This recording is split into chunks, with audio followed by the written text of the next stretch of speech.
with AI and technology and science, etc., why haven't we cured cancer? I asked myself that question, Sean, as you know, when we first met in 2016, and sadly we spoke about your dad then, and my life has been around pancreatic cancer, and I decided, crazy as I am, to go after the most difficult cancers, whether it became pancreatic cancer and glioblastoma. And it's taken me 30 years to figure out, actually, what's happened if we've not cured cancer. Just like the newspaper that's entrenched in the ways, with assumptions that we assume are correct. And in fact, if the assumptions were wrong, and it's now powered by very powerful forces, whether it be big pharma, whether it be academia, whether it be NIH, whether it be even the FDA, and say that these are the forces that we want to perpetuate, we will never win the war on cancer. All right, guys, good Wednesday to you. We are halfway through the work week, and it's a short week because Friday is the 4th of July. So we're actually, from a work week standpoint, we're on the flip side. We're there. We got one more day. Today's like our Thursday. Tomorrow's a Friday. Anyway, you get the joke. Tomorrow, a great show coming your way with Speaker Newt Gingrich. Today, though, what a conversation. Now, I got to meet Dr. Patrick Soon-Shiong during the transition in 2016 at Bedminster. We all had big dinner, and the president was talking about how to deal with big chronic diseases like cancer. Stephen Mnuchin, who ultimately became the Treasury Secretary, had known Patrick from LA. He had bought the LA Times. He had a minority stake in the LA Lakers. But more importantly, he had really been on the cutting edge of curing cancer. My father at the time was dying from pancreatic cancer. So it was personal to me. And I fundamentally believe, and this is why I'm so excited about the conversation, that the work that Patrick is doing in the field of cancer is truly revolutionary, it's cutting edge, and he is on the cusp of actually bringing a new thought process. When you hear what's going on with how we treat cancer, I think you're going to have your mind blown. We are looking at it completely backwards. I've known Patrick now for almost 10 years, so I know some of the answers that he's going to give me, I think. But I'm telling you, if you've dealt with cancer, you know someone who has, a family member, a friend, you are going to want to watch this episode from beginning to end and share it with as many people. It's that moving, that monumental. So I want to talk to him about the media, the landscape, and what he's doing in the LA Times to restore trust in how we get our news. But I also want to get to, in the conversation, I want to tell you about what I know his work has been on cancer. Guys, when I say that he is at the cutting edge, like people are being cured because of the work that he's doing that there was no help for, months, a year ago. This is the one guy that if I had to put all of my trust into one person to cure this disease, it's him. That's what I'm telling you right now, how significant this is. So sit back and relax and enjoy this conversation, because I'm telling you, my friends, you will never hear a conversation like this anywhere else. So I want to hear from a couple of our sponsors and then bring in Dr. Patrick Soon-Shiong, the owner of the LA Times, an inventor, a surgeon, a businessman who is at the cutting edge of cancer. Oh, do I have some good news for you. If you love grilling in the summer, or frankly, all year round, because that's what I do, especially as you have another holiday outing coming up this weekend, go do yourself a huge favor and go to riverbendranch.com and check out the amazing products. I did this last weekend, and it was a huge hit. I love steaks. That's my thing. I do steaks. I do omelets in the morning. That's it. Okay, I'm not trying to kid anybody with all of my culinary action. No. Just steaks and some hot dogs and sausages, by the way. I will tell you, I crushed it. Ribeye, New York strip, and the filet mignon. Oh my goodness. And by the way, I cooked hot dogs for the kids and I ate 2 of those myself. They're that good. If you're a hot dog lover, don't just buy the steaks. Get some of the hot dogs and the ground beef. I'm telling you, you will be the hit of the barbecue. This is so good, and you cannot get this stuff in any kind of store. This is ranch to you. And these guys are not kidding. 35 years of getting the best flavoring, tenderness, marbling. You will be a huge hit. These are some of the best steaks I've had in my life. And that includes all the rest restaurants that I've been to under big fancy expense accounts. Trust me when I tell you, when you go to riverbendranch.com, you will not ever regret it. And you can use code Sean, SEAN, for $20 off your first order. By the way, I've been told my next order is including the beef jerky. Check it out if you're a beef jerky fan as well. Riverbendranch.com, code word Sean for 20% off. All right, let me tell you about my buddy Leo Grillo. He is the founder of Delta Rescue, and if you go to deltarescue.org, you're going to see what he has done. He started by rescuing one Doberman. He named the Doberman Delta, and then that became a journey. And Delta Rescue has now become the world's largest no-kill sanctuary. Leo loves to remind me of that as a guy who's rescued 3 dogs.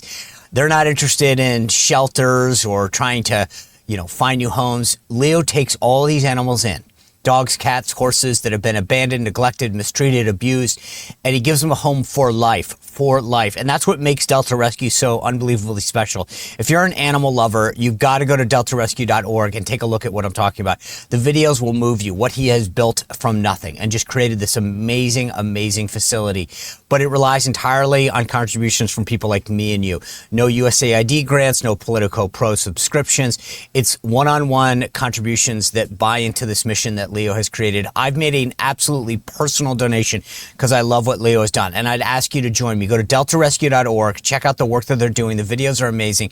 Consider a personal donation for the work that Leo's doing. Also, hit that estate planning kit. Just think about it. If you can do something to make sure that this is an enduring mission, then do that. Maybe an old 401k or an old stock. Go to deltarescue.org. Check out what you can do to help make this an enduring, great mission. Thank you for your consideration. All right, without further ado, the good doctor. Doctor, good to see you. Thanks for joining us. I really appreciate it. No, thanks for having me, Sean. So great to be with you. Well, good. I always appreciated our friendship and your support, and I love what you've been doing.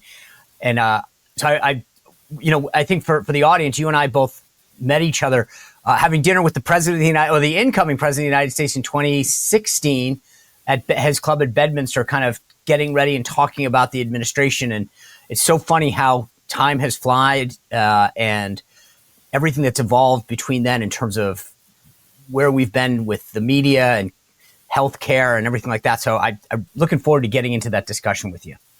Well, it was such a memorable dinner, right? I mean, that was, and you're right. It's been 10 years, Sean, and it's been such a pleasure over these years. And I'm so glad to be chatting with you.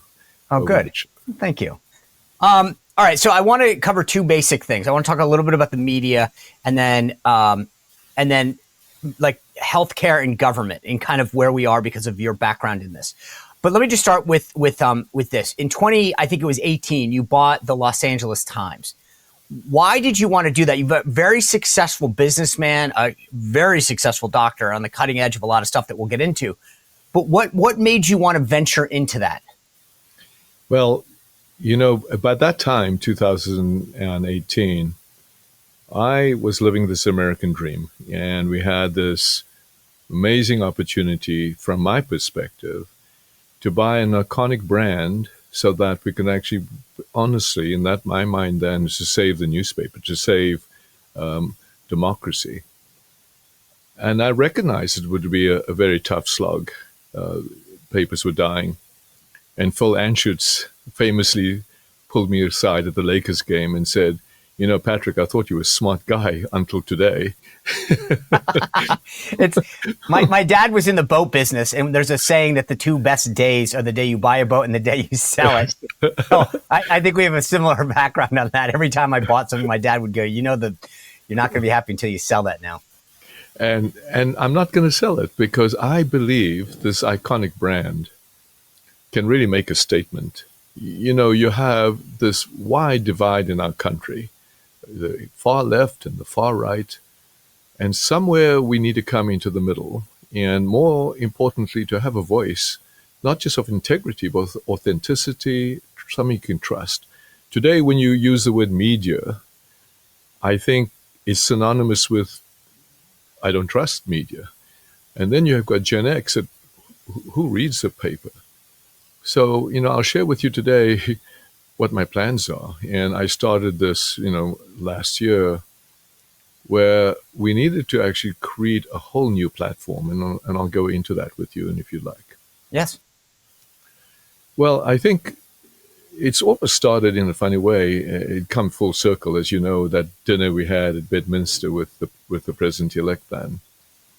And we won't go into the fun time that we had there, but in October sometime, when our paper had a predetermined endorsement for the vice president then to be the next president, and I stopped that and got into huge fights with the editorial board, my own editorial board, many of them whom resigned. And it highlighted for me that what we need is truthful voices, not an echo chamber. But it also highlighted for me the opportunity to have things, look what we're doing here, a completely new version of podcasting. We have conversations, and I've done a few of these now. And it's so clear to me that the young people want to hear these conversations. So could you have a podcast? But then you want video, and could you also have video? And the opportunity to have podcast, video, media, newspapers is really something that didn't exist. So one of the things I did in 2018, believe it or not, I secretly built a complete new content management engine called Graphene. That content management engine is now live, where you will see on latimes.com live streaming. Soon we'll get to 24 hours live streaming. You'll see podcasts. You'll see news. You'll see voices. You'll see the e-newspaper. And I'll share with you now, taking that vision, this iconic brand of LA Times, and creating what I call LA Times Next Network, where whether you're on TV or you're on digital, whether you're on podcast, whether you're on the Food Network, whether you're on the book show, whether you're on news, or whether you're on healthcare, whether esports, whether gaming, we'll be there. That is what we're about to launch quietly, a platform. We would love to have the Sean Spicer Show on that platform.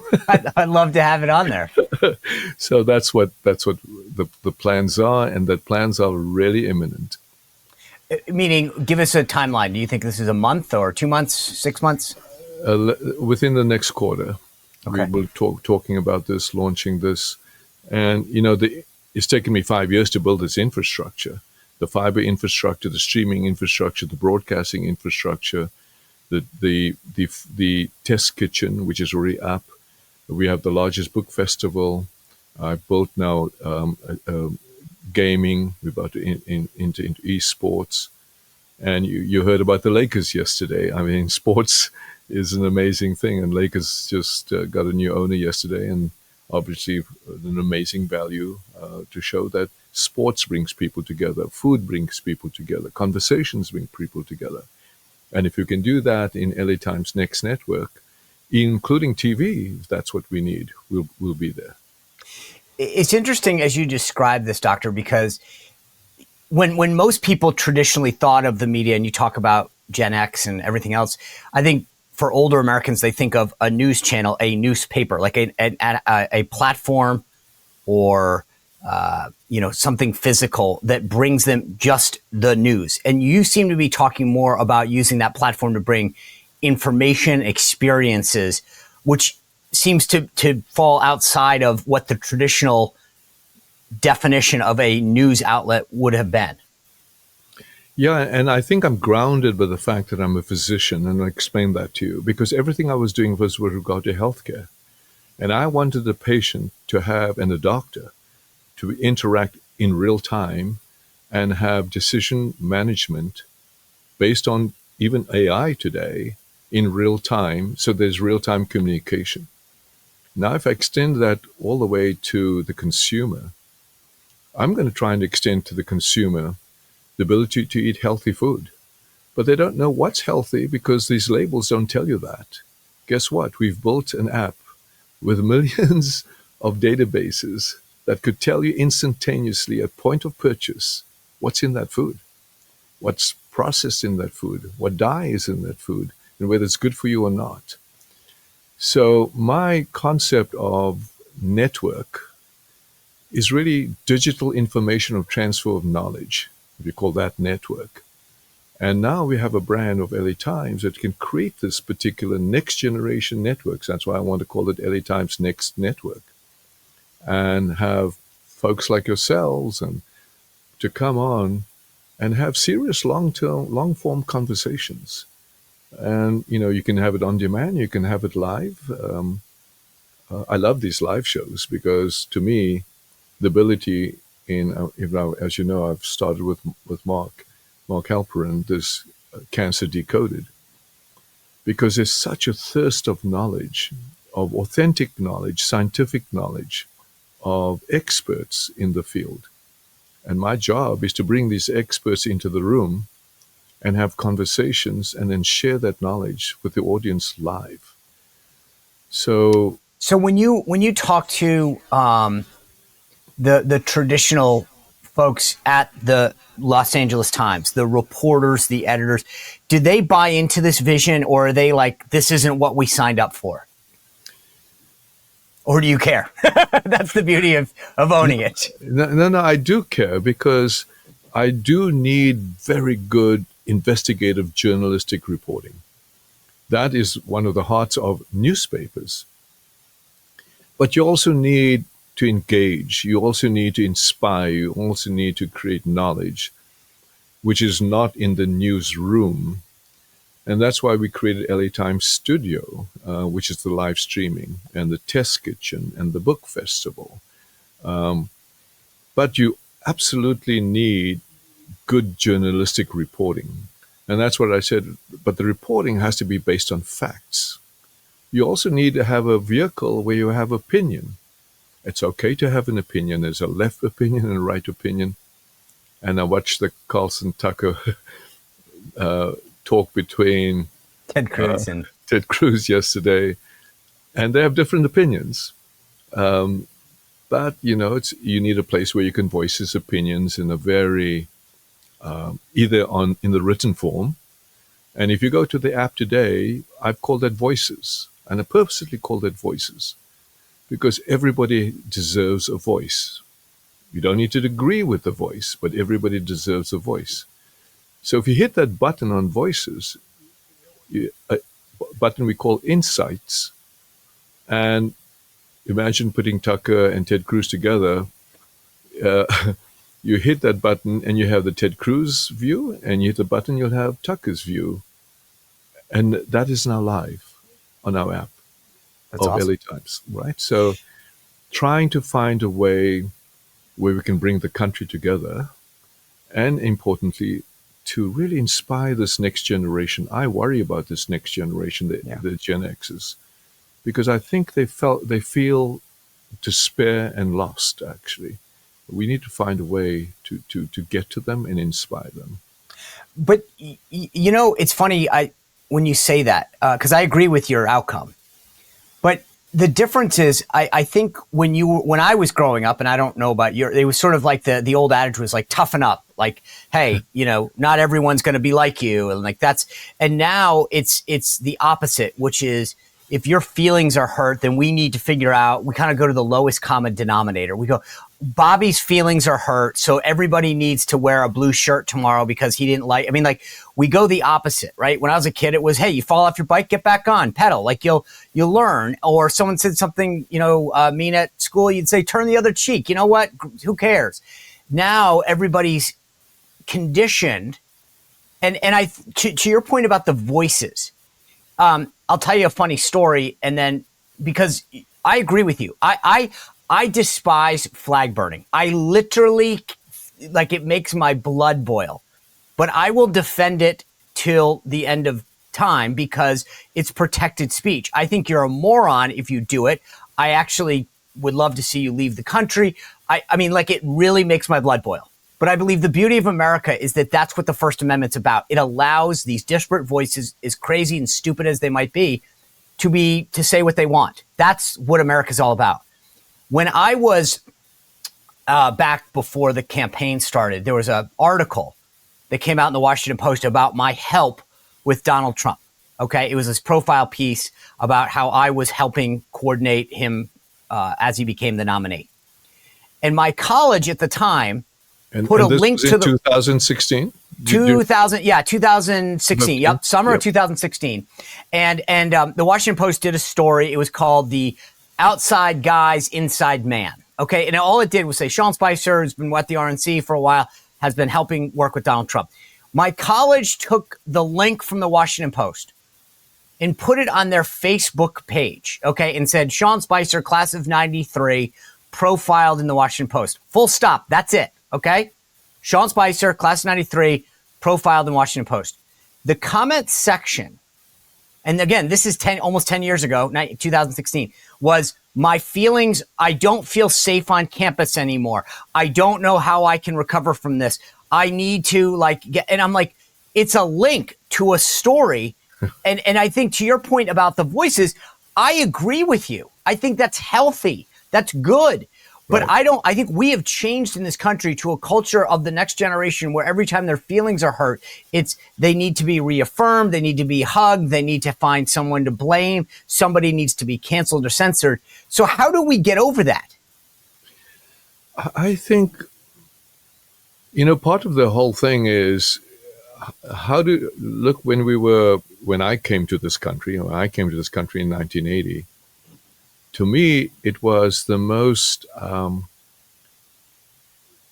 really inspiring and generous. I mean, that's the word, generous and kind. Generosity, kindness, and whether this is all for the common good, not just sort of, you're right, just including strength. And that's why I think the problem is right now, sadly, I think what's happened, we had the sort of beginnings of the shift and then COVID happened. I think the isolation that happened in COVID and the lost time of people's social interactions, we are still paying for it today.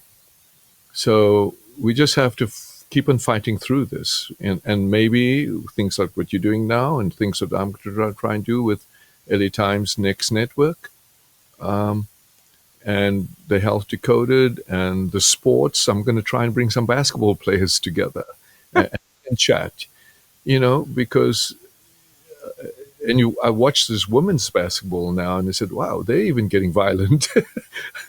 And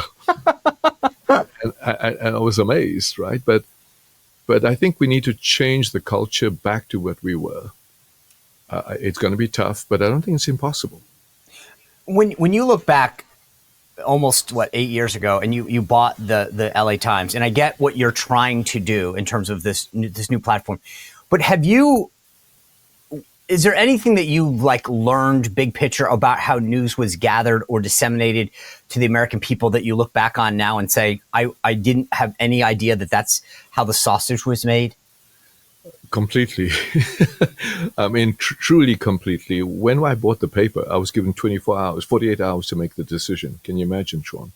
Wait. So walk me through that. So how does this work? Hey, would you like to buy the paper? You have 24 hours and here's all the money? Yep. Literally that. Because what happened, Chicago, the Tribune was one big conglomerate, and I had invested into that conglomerate. And then the chairman of that conglomerate was going to take everything and centralize that in Chicago and literally shut down the LA Times and the Washington Bureau.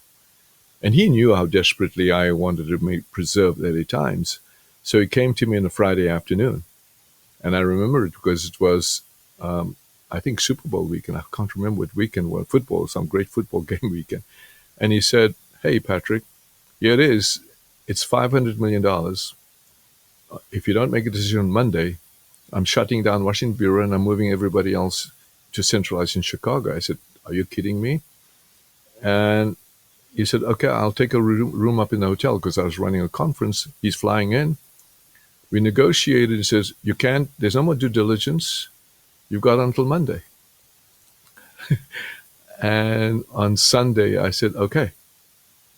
That was how I bought the paper. And by the way, the newsroom, it's in LA Times downtown, is a rented space, and they're moving out And I said, okay, well, then I need to build a newsroom. How long do I have? 3 months. So I took a building that I was going to create the cancer center in El Segundo. And I went to the mayor and I said, listen, will you let me work 7 days a week to build a newsroom, the 7-floor story newsroom, which I've never seen in my life, and do it the way I think? And that's what I did. That's the LA Times of I've today. spent more time buying used cars than, I mean, like, when I hear that and I'm thinking $500 million, 24 hours, and oh, by the way, we're moving out of the building. I don't, so what was it that, like, what was it that you were doing in that 24 hours, trying to check the finances? Like, what does that look like in that moment? I brought in 2 members of the LA Times. I brought my finance people who thought I was nuts. I spoke to my wife and my family and said, this is a way, it's not, by the way, Sean, it's not a philanthropic exercise. Right. It's a social belief of why we're an American, and the opportunity to really save the paper, save the Washington Bureau. And as I said, I live the American dream. I had just sold my 2 companies and I was in the process of building what I call Nantworks, which is trying to address issues that face the nation, whether it be cancer, climate change, energy, communications, cybersecurity. And I was in the midst of that. And to me, this was one element of communication that I could have to interact with the public, to inspire. And was 500 million the right number? Absolutely not. I know I triply overpaid. I feel so much better about some of the things that I've bought now, because I'm like, I'm in the thousands of dollars of buying like a lawnmower or a used car or a boat. And I see, okay, I'm like, I feel better that you paid a lot more. But I don't regret it, because I think now, having done that, and then I built on top of that this new content management system called Graphene, which, by the way, I gave away to some of these small newspapers in Northern California. And then I built a fiber infrastructure, which is now running the largest fiber infrastructure in the nation, so we can go to data centers. And then I built an AI platform on top of that, so that the world is now caught up to the idea of this communication network, if you want to call it a network, that is a platform that will reach different people and, different views. So I now have a brand that hopefully people still trust, and we will change what I consider news, reporting, opinion, and engagement. That's what I want to do. And if that's what it costs us, that's worth it. So let me, and if this comes across as too naive, then please let me know. But I think when you look at a lot of legacy media outlets, the Los Angeles Times prior to your purchase of it, the Washington Post, the New York Times, and the major networks, and even the legacy cable outlets like CNN, they're moving in the wrong direction in terms of share of audience. People are not tuning into CNN as much anymore. They're cutting the cord. They're not reading the Washington Post. But you purchased the LA Times. Jeff Bezos purchased the Washington Post. Is that the future? Like, in other words, does it take somebody to come in and say, we're going to look at completely reconfigure what the definition of a news platform is? Is that the future? Because it seems to me is that if somebody doesn't come in and rescue a lot of these places, they're just going to slowly but surely go away. And I think you hit the nail on the head, because very much like even Big Pharma and even making movies and animation and newspaper, they've not evolved with the technology. So I'm a technology junkie, from all the way to building my own semiconductor chip, believe it or not, to running fiber infrastructure, to looking at healthcare, is that if you don't take advantage of today's current technology, where you can reach millions of people around the globe on a global basis. Look, I did one tweet, and I just went back to X again, and I did a tweet I supported Bobby Kennedy. It got 31 million views. Now, I don't know how many networks get 31 million views in one tweet. No. And that says to me, wait a minute, here's a way of reaching an audience if they actually want to hear this. I'm now, when I write papers, I don't know how many journal articles I have, whether it be New England Journal of Medicine and Nature and etc.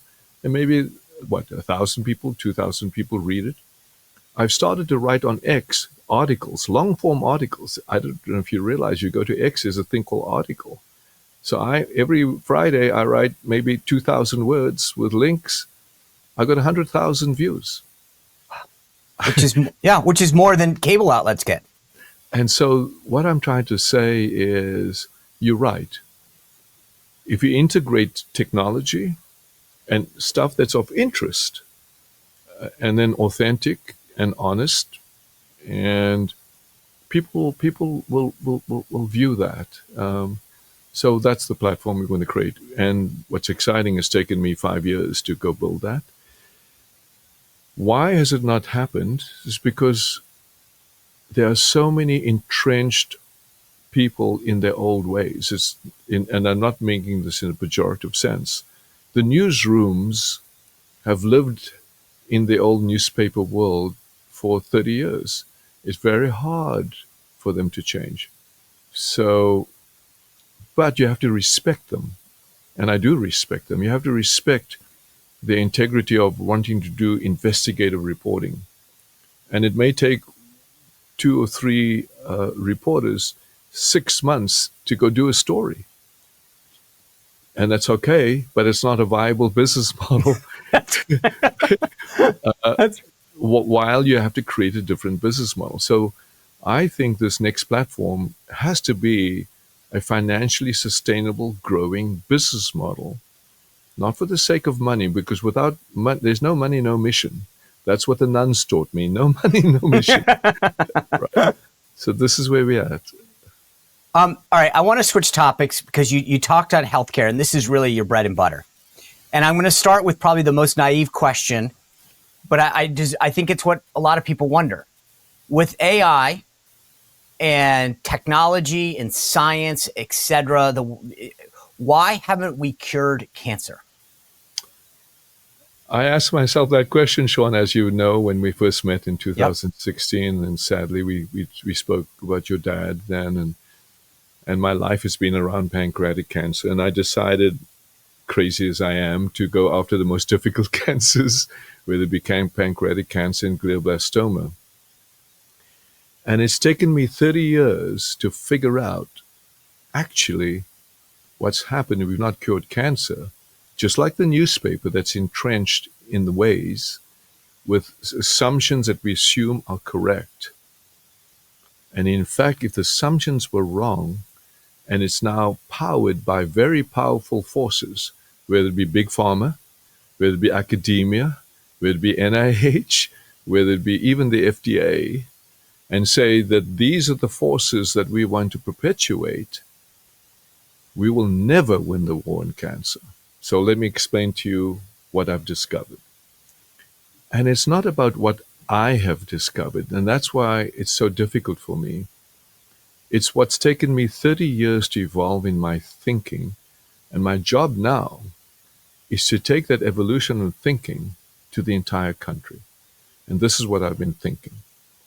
You, as you sit there, and I, as I sit here, have in our body a cell that God gave to us 460 million years ago. 460 million years ago. That cell is called the natural killer cell. It was only discovered in 1970s. I wrote my first paper on it in 1990.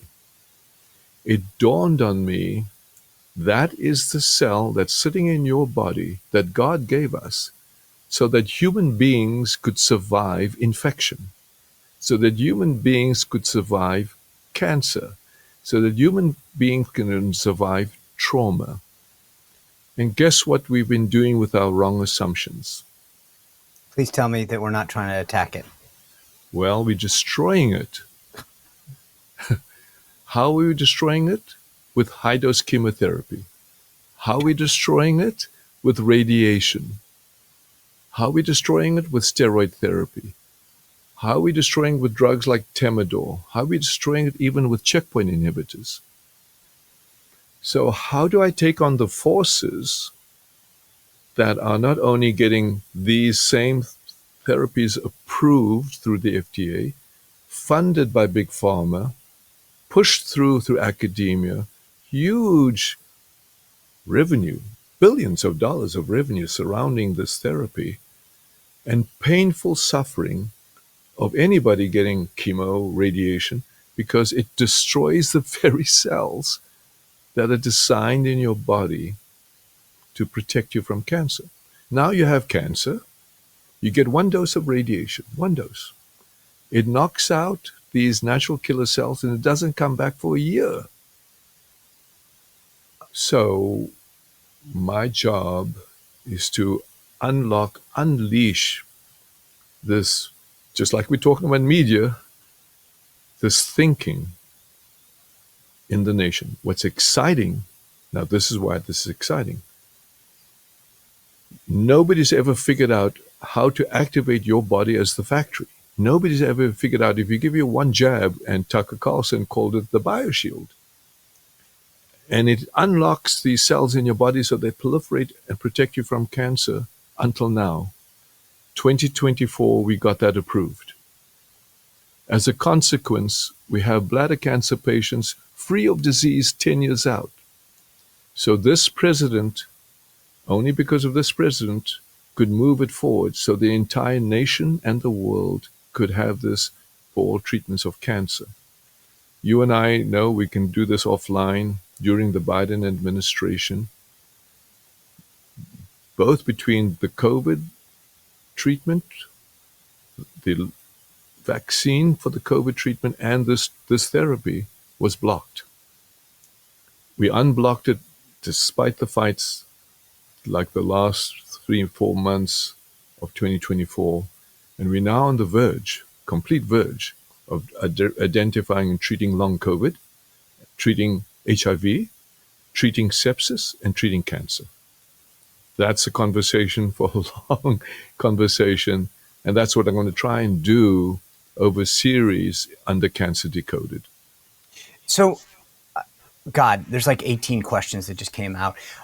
The first one is, because I need to make sure I say this, so I want to follow up on the government piece of this.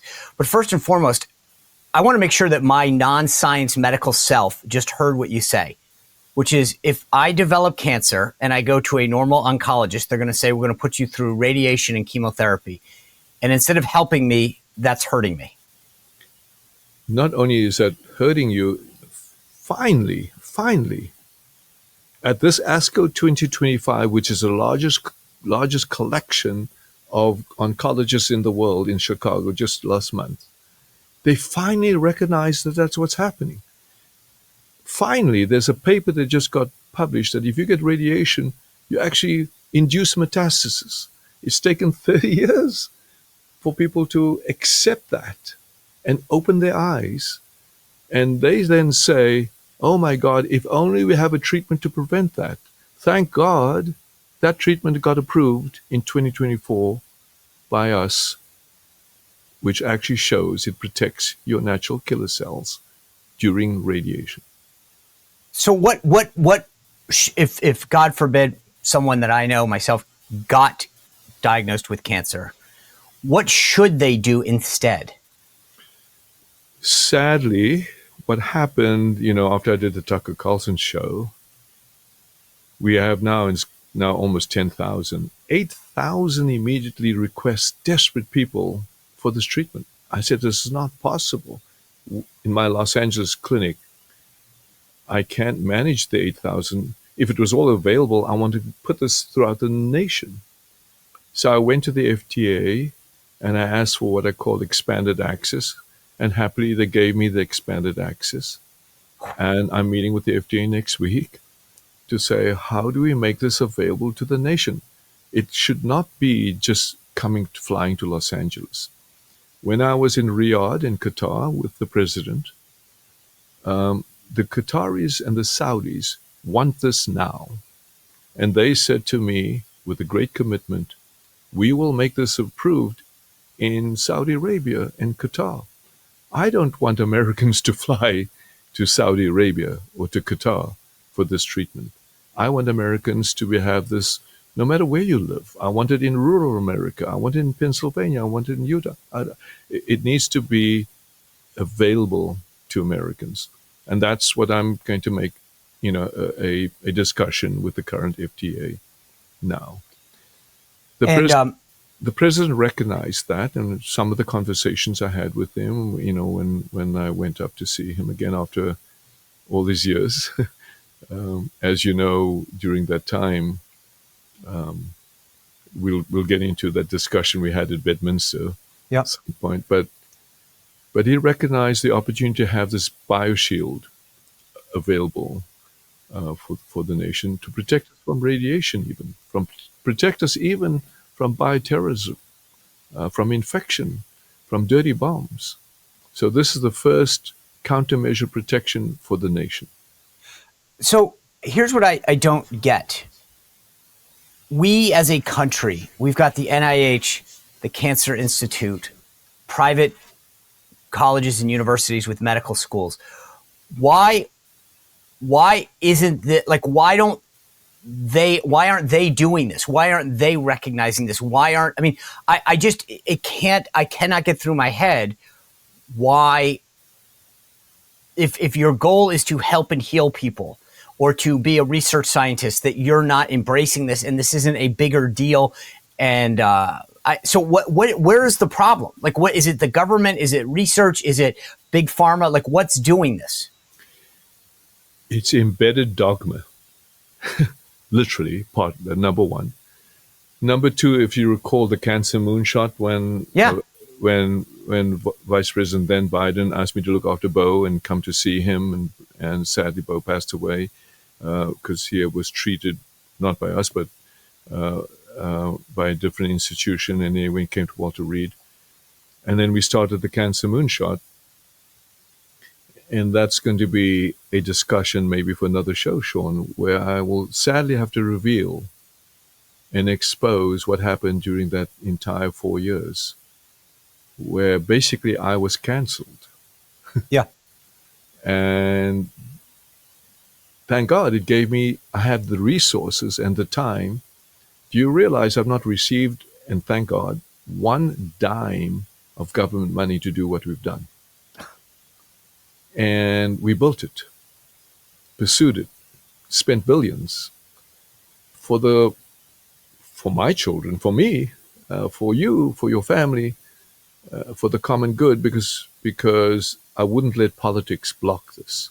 So there'll be another show which I'll explain the politics of what happened between Francis Collins, who was the mastermind of the politics. And as you know, during the time when I was with you and with President-elect Trump and Tom Price, we were talking about how innovation needs to flourish. Yep. And not the old guard and the old deep state. And unfortunately, Francis Collins survived all the way through that, and then through Biden. So the what's and the whys and the motivations of people, I don't understand. All I am about as a doctor and a scientist is say, I latched onto this idea in 1990 as a surgeon at UCLA, trying to treat a patient with pancreatic cancer and trying to treat a patient with a pancreas transplant, which I was doing both. And it's been a dogged pursuit of just pure stubbornness, but it's not been easy because I had to go fight against the major academic centers, the major cancer centers, the major pharma. There's no major pharma involved with what I do, no government entity involved with what I do, because I'm trying to fight against dogged, entrenched dogma. Thank God, in 2025, for the first time, two posters, one from Oregon State and one from Dana-Farber, showed for every 10% drop in these natural killer cells, there's an increased mortality rate of 48%. Think about that. For every 10% drop in patients. And guess what the conclusion was? If only there was a treatment for this.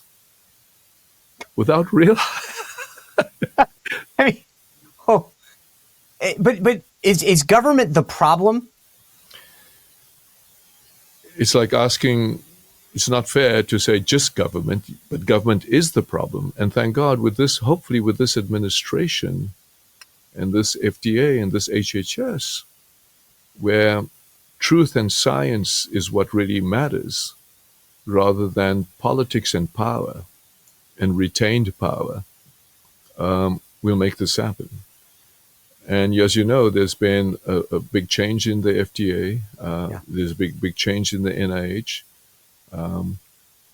And I'm just very hopeful. My meeting in Washington is next week.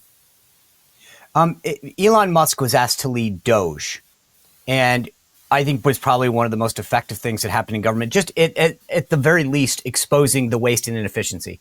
If President Trump said, Doc, I need you to lead the cancer, I don't even want to call it the moonshot because it's branded, but I need you to come into government, utilize the resources of government and cure cancer. Would you do it, and could you do it? Does that sound like deja vu? Yes. We may have had this conversation. In 2016. So let's expose that. So he'd asked me that in 2016. And I said, well, I'm not only flattered, I want to thank him, but let me stay outside, because obviously I didn't understand Doge at that point. Let me stay outside and really do what I'm doing to create this cancer treatment that will cure cancer. Now that we are actually there, now that it's approved in 2024, and if he asks me to come in and actually make this happen for the next 6 months for the nation, that would be a moral duty for me to say yes. Well, I will do my part to get him to ask the question then. I mean, look, the work, I just, obviously I don't take science in college, but what you are doing to bring hope and comfort and a solution to this horrible, horrible disease is just remarkable. And I thank you for the contributions that you've made to media, to the landscape of this country. It's amazing when I look at you, you've been so successful, but you've then turned around and used it to give back in so many ways, not just financially, but your research. And so thank you for being with us today. Thank you for everything that you've done for the country and and for medicine. I think I cannot, of all the things you've done, what you're doing in the field of medicine to bring a cure to cancer is something that I don't think people fully appreciate at this time, and hopefully will as time goes on. Thank you, Sean. Thanks for the kind words. You bet. Thank you, Doc. Okay, bye-bye. Thanks for watching this today. I hope you were as moved as I was in this episode. Unbelievable. Tomorrow, another great show. Newt Gingrich and then Seth Keshel on Friday as we get into this 4th of July weekend. Thanks for being with us. Continue to go to SeanSpicer.com and sign up. Share the links with the show. Join us at 6 for the premiere every night and sign up for that newsletter if you get a chance. Thanks for being with us. We'll see you back here tomorrow. Well, if you enjoyed this content, make sure to like this video, subscribe, and click the notification bell to get more.